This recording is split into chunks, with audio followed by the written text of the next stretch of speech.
Hello, this is a look at Clay's Falcon Fighter Blaster from year 2 of LEGO NEXO Knights, and it's one of the big ones from the good guys side. Just check out the width of the wingspan of this thing relative to the size of a minifigure. That's pretty significant. However, you don't need to have it like that. This thing will transform very easily into a more sleek and compact form. Just pull kind of the head or the nose forward, and everything just comes together very nicely. Once again, push that in, out come the wings, just like that. Pull this in, and it becomes more sleek and set up for higher speed flight. The number of parts in this set that are new for 2017 or in new colors for 2017 or both is pretty overwhelming. Lots of dark azure is used and also dark blue. I'm not going to go through listing all of the parts because there are just too many of them. This canopy is really nice, and what I like actually most about this shape of the nose is that piece right there that they've recolored into dark azure. It just finishes everything up just perfectly to me. The opposite side of the canopy has a bit of a heads-up display that's supposed to be showing on the other side, and Clay is looking up at that, kind of.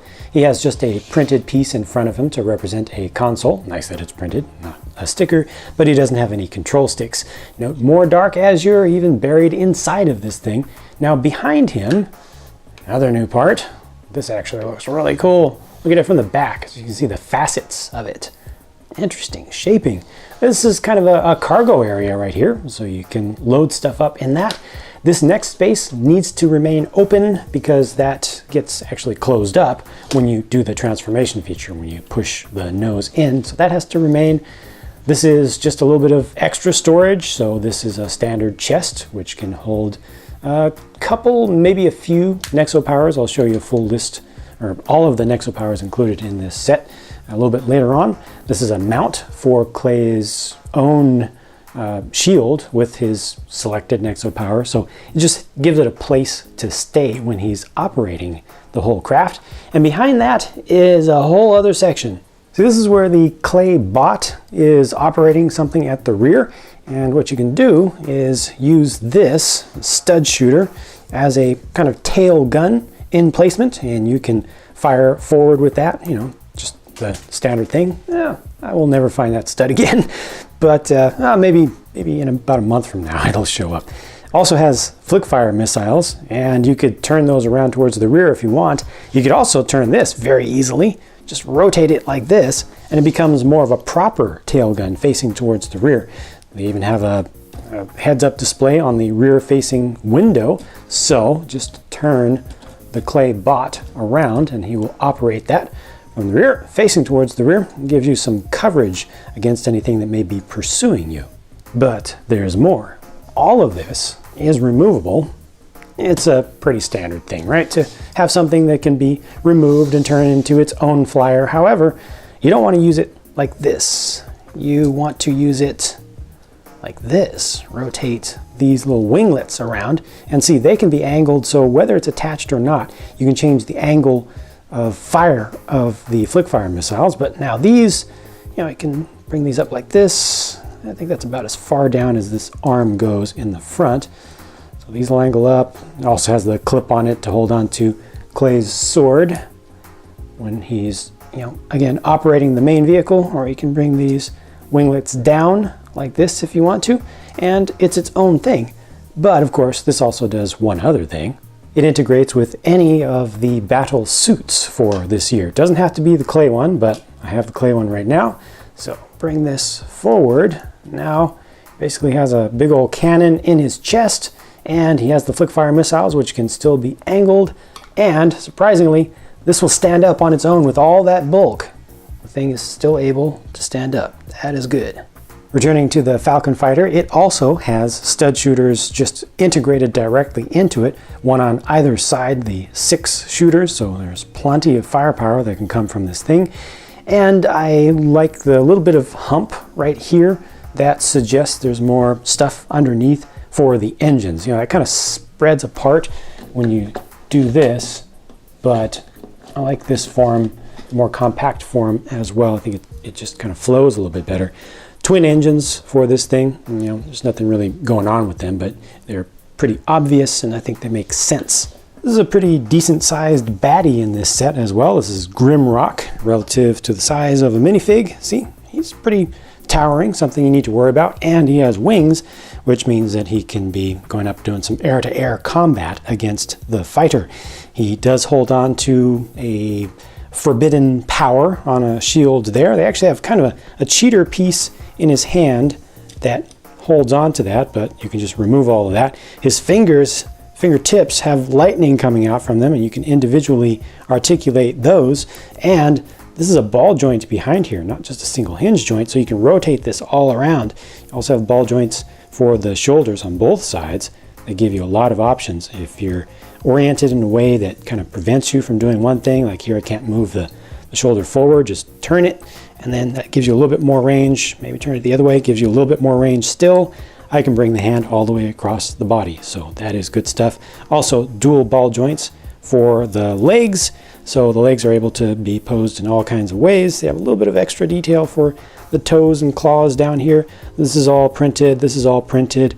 Unicorn horns in purple. These wings, though, are kind of flappy. They're only attached to the body by a couple of Technic pieces at the back, which you could say is being a little bit lazy to not actually have the frame coming all the way out here. However, I am glad that they only attached him in these two places, and I wonder if it was deliberate, because see how the wings are flapping? Yeah, you can make the wings properly flap just by doing like this. And I love that. I got caught on my hand there. There we go. Yeah, that's good. I think that a lot of kids are really going to enjoy that. It just brings the whole thing to life a bit. This thing over on the side is a weapon that you can use to kind of punch, like have a little bit of power coming out, and you can also spin it around. So your choice.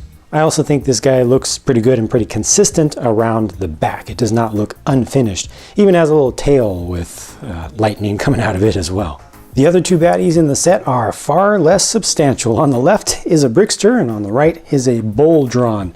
The Boldron uses a medium blue colored piece on the underside. It's been used for a number of different applications this year so far, and both of these have printed faces for them, while this has the short little arms that can be turned up and down using a Technic pin to connect them. Focus first on the weapon and shield of clay, because I'm going to need to remove them to let you see more of the stuff behind there. Dual molded for the sword, and the shield is just the standard kind. There we go. It gives us a much better view of both of these.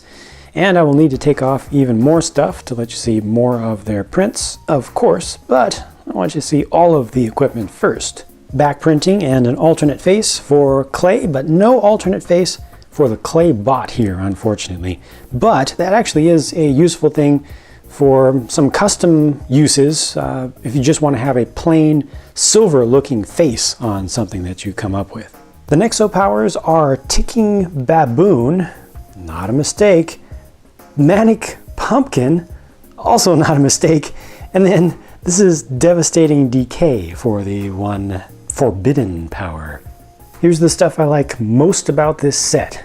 It's most of this set. There's pretty much nothing here that I think is done poorly, and most of the things are done better than they need to be to make a successful set.